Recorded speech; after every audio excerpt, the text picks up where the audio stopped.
கனமழை அது தொடர்ந்து பெஞ்சிட்டு இருக்கு. அதன் அடிப்படையில் நீலகிரி மாவட்டத்தில் கூட வந்து பெஞ்ச மழையினால பில்லூர் அணையிலிருந்து நேற்றுக்கு நைட்டு இரவு ஒரு 11 மணிக்கு மேலே வந்து கிட்டத்தட்ட ஒரு 12,000க்கு மேற்பட்ட கியூசெக்ஸ் 12,000 கியூசெக்ஸ் மேற்பட்ட தண்ணி வந்து தொடர்ந்து வந்து திறந்து விட்டுருக்காங்க.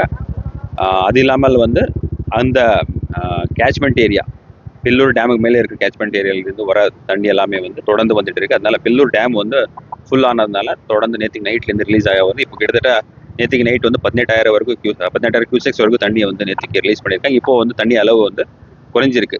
ஒரு 15,000 கியூசெக்ஸ் தான் வந்து இப்போ தண்ணி வந்து போயிட்டு இருக்கு. அதன் அடிப்படையில் நேற்றுக்கு நைட்டிலிருந்தே வந்து நம்ம மாவட்ட நிர்வாக சார்பாக காவல்துறை மற்றும் வருவாய்த்துறை மற்றும் ஊரக வளர்ச்சித்துறை சார்ந்த அனைத்து அதிகாரிகள் நேற்றுக்கு நைட்டு அவர்ஸ்லேருந்தே வந்து இந்த கரையோர இருக்கிற பகுதியில் இருக்கிற மக்களுக்கு வந்து இந்த மாதிரி வெள்ள அபாய எச்சரிக்கையை வந்து தொடர்ந்து நம்ம வழங்கி கிட்டத்தட்ட நேற்றுக்கு நைட்லேருந்தே ஒரு 17 வீடுகள் மேலே இருக்கிற வீட்டில் தங்கியிருந்த மக்களுக்கு வந்து நம்ம வந்து பாதுகாப்பு ரிலீஃப் சென்டர்ஸ் வந்து ஷிஃப்ட் பண்ணியிருக்கோம்.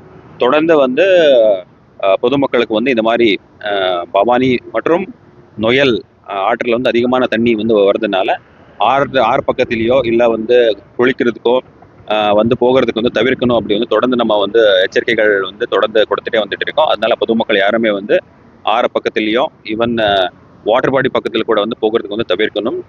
அது இல்லாமல் வந்து நம்ம இங்கே மேட்டுப்பாளையத்தில் மட்டுமே வந்து எஸ்டிஆர்எஃப் டீம் வந்து 30 பர்சனல் இருக்க எஸ்டிஆர்எஃப் டீம் வந்து 3 பகுதியாக நம்ம பிரிச்சுட்டு ஒரு டீம் வந்து மேட்டுப்பாளையத்தில், ஒரு டீம் வந்து அப்பர் ரீச்சில் வந்து, இன்னொரு டீம் வந்து சிறுமுகையில் வந்து நம்ம பிளேஸ் பண்ணியிருக்கோம். எந்த சமயத்தில் கூட ஏதாவது ஒரு வெள்ளத்துடைய அபாயம் வந்து வரதுக்கு அதிகமாக இருந்தாலும் உடனுக்குடன் வந்து நடவடிக்கை எடுக்க வந்து மாவட்ட நிர்வாகம் தயாராக இருக்கும். அதனால நம்ம எல்லா ரிலீஃப் சென்டர்ஸ் கூட முனிசிபாலிட்டி லிமிட்ல கூட வந்து கிட்டத்தட்ட 3 ரிலீஃப் சென்டர் வந்து தயார் நிலையில் வச்சிருக்கோம்.